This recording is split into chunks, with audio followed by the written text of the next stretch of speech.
Welcome back. If you are just joining us, this is INX Prime Live. Remember, we are on your screens every single Monday to Friday between the hours of 6 p.m. and 8 p.m. Now, this Wednesday, as part of our Creativity Focus series, we are thrilled to welcome Koketso Tony Morwatshehla. Now, she is a 23-year-old spoken word poet, author, as well as a community activist and a force of creativity as well as inspiration. With 10 years in writing experience, Koketso has published two powerful poetry collections, which actually goes by the titles Effusive Love as well as Archive of the Heart. Now, both of these books reflect on the complex dynamics of human relationships, the grip of religion, as well as the importance of personal growth. Now, Koketso is also a committed scholar. She does have a BA in Development Studies and an honors degree in Rural Development.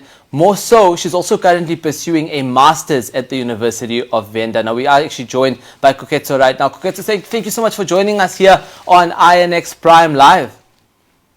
Thank you so much for having me. No, it's such a pleasure having you, Koketso. Thank you so much for joining us. Now, we know that you started writing at a very young age and now have about two poetry collections under your belt. Can you take us back to when and how your journey with poetry began? Well, my journey with poetry began when I was in primary, when we used to do what we called choral verse. At the time, I didn't really take much heed to it. But later, when I got to grade 8, where I met a friend who was like, no, the way you speak and the way you articulate words, why don't you look at poetry and see if that's not where your talent lies? Then when I started doing that, then more people were interested, asking me, why? Since when do you do poetry? Because it's like you've been practicing for so long. And I was like, I'm just only trying it out. Then ever since then, I spent the next 4 years working on just my vocabulary, ensuring that I know my rhymes, how to conduct my rhythms. Then when I was doing matric in 2019, after passing, I went to university at the University of Venda. Then later in June, that's when I published Archives of the Heart. Then the following year, then I published the Effusive Love. No, that's amazing, and congratulations on those two collections, without a doubt. I just want to touch and cover more about the work that you do. Now, we often address deep, you cover these things when it comes to deep social and emotional themes in your work as well. How do you view the role of poetry in addressing the socio-economic challenges facing communities today? I mean, we have so many of these challenges and issues today, right? Yeah, that's true. Because including the issues of mental health and the issues of drug abuse, those are some of the issues which I believe personally that poetry, it's a vehicle of healing wounds, empowering youth, especially because as youth, we are the ones who are involved in those things. And this poetry, for me, I feel like the more people who are interested in it, you don't necessarily have to be a poet to be interested in it. You can partner up with a poet, then you can be their assistant. Then you also learn, because not all skills we are born with them. Some we have to learn along the way. Then they help us to become better people, and they can serve as income, whereby even if you get a job, you use your talent as a supplement, which makes you stay afloat. That's very, very true. I just want to cover again, looking at the collections and the books that you do have, and we spoke about the titles of the collections, Effusive Love and Archive of the Heart. Now, we do know that it explores human relationships as well as religion. What inspired these themes, and how have your personal experiences shaped your writing in particular?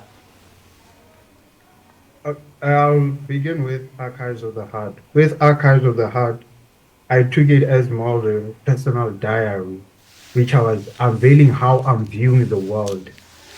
Which was then, at first I thought, how would I then put all these thoughts which are inside me and inside my heart, which I'm passionate about, and how can we help them change the world? That's when I came up with the idea, okay, because these ideas and these thoughts and these perceptions I have about society are within my heart.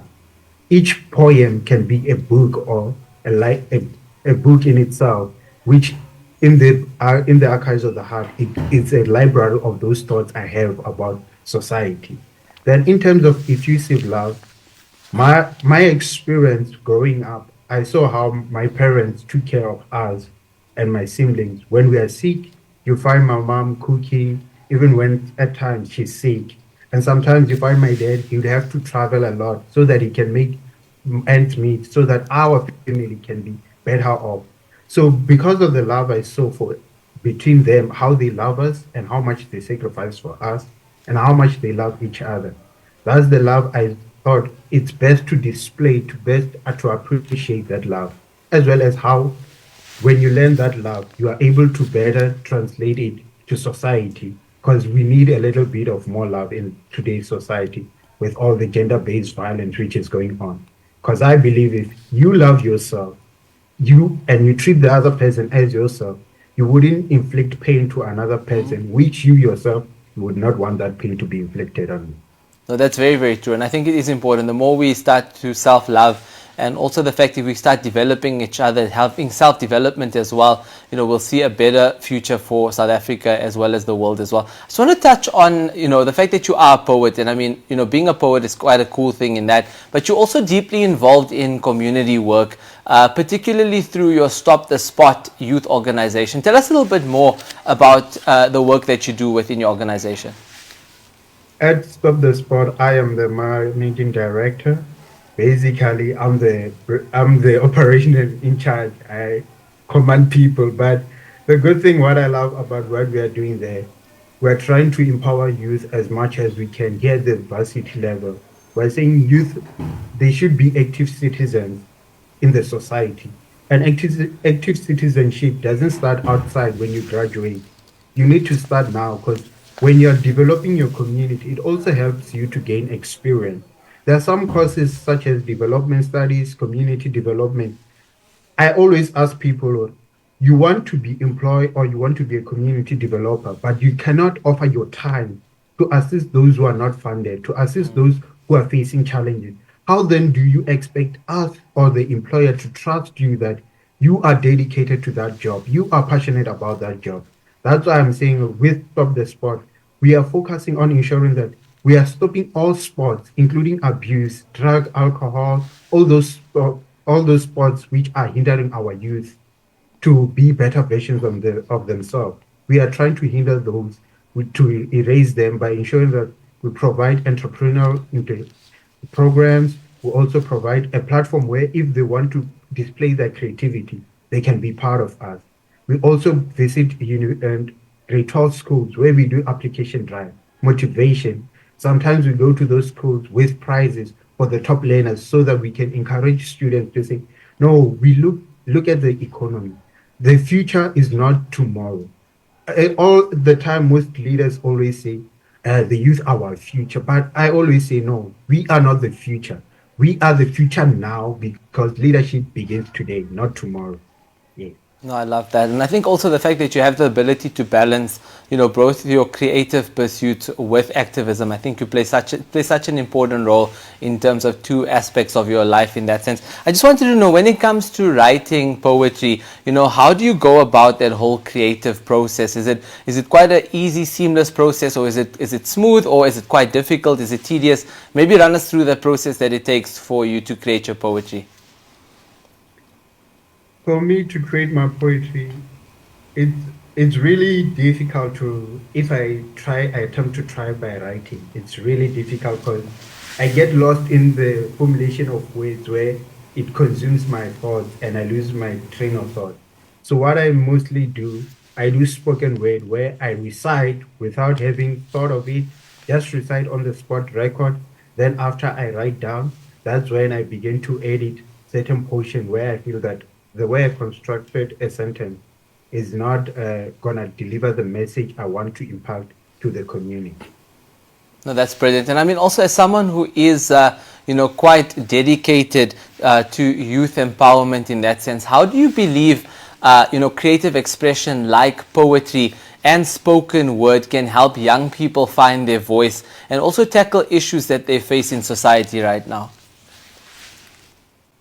Right now, I believe that most of the time we should rely on indigenous knowledge. As youth, we have been detached from indigenous knowledge, our communities. We feel like we are the only one who knows how to go forward with the world. But with poetry, you get to learn from your community what they do, what aspect is your community facing.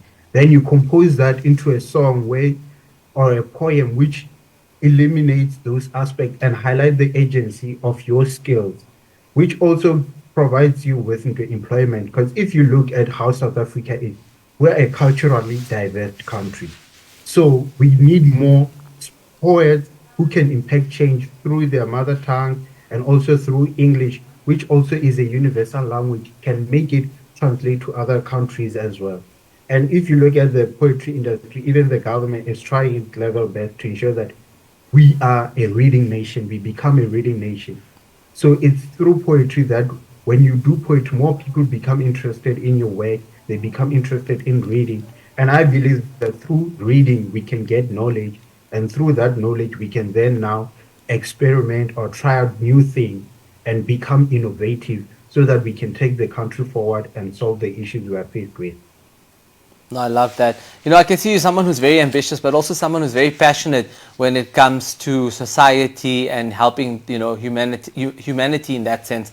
I wanted to know, in terms of your ambition, though, what's next for you as Koketso?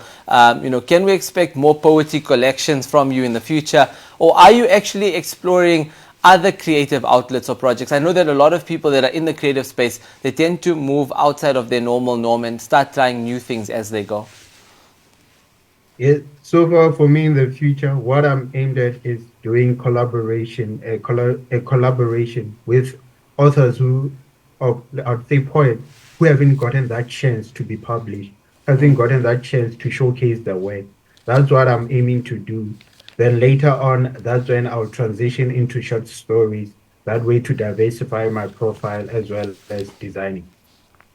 That's brilliant, Koketso. So before we let you go, though, what advice do you have for young poets out there? I mean, we're getting so many comments and questions coming in from social media. A lot of people want to actually enter into the poetry space. What advice do you have for these young poets and creatives who are trying to use their art to inspire change in their own communities? What I would try to say is that it's not an easy journey, but with dedication and hard work, you will be able to make it. Because with the poetry space, you cannot expect to monetize it in your early stages. You need to gain attraction. You need to go to events, community events, showcase your talent, give them messages which are positive, which uplift the youth, the old, everyone. That creates social cohesion. Then so that when by doing that you're building your profile. So when it comes time when you say no, as a poet, I believe now that I want to publish a book. I believe now I want to venture into visual arts. That's when we know the impact you're doing in our community. We know that, okay, we know this person. He's doing a great job. He's inspiring the young kids that they can use their talent for good instead of sitting at home with their talent. As a great speaker once said, the graveyard is where talents are laying, the millions of them. So we are saying no. Let's stop talents from going to the graveyard. Thank you. That's beautiful, Koketso. So thank you so much. And I mean, again, we're very inspired and motivated by the work that you do. And we hope that you do keep on achieving what you've been doing currently and a lot more in the future. But again, thank you so much for joining us this evening on INX Prime Live. Thank you for hosting me as well as your viewers. No, you're most welcome, guys. That is Koketso Tony Morwatshehla, who is actually a 23-year-old author, poet, as well as a community leader and activist, just sharing with us the work that he does in his own community, but also in terms of his poetry that does inspire an entire young generation of people to go out there, do their own type of poetry, but also to be able to understand the value of life. On that note, we are going to take a quick ad break. We'll come right back.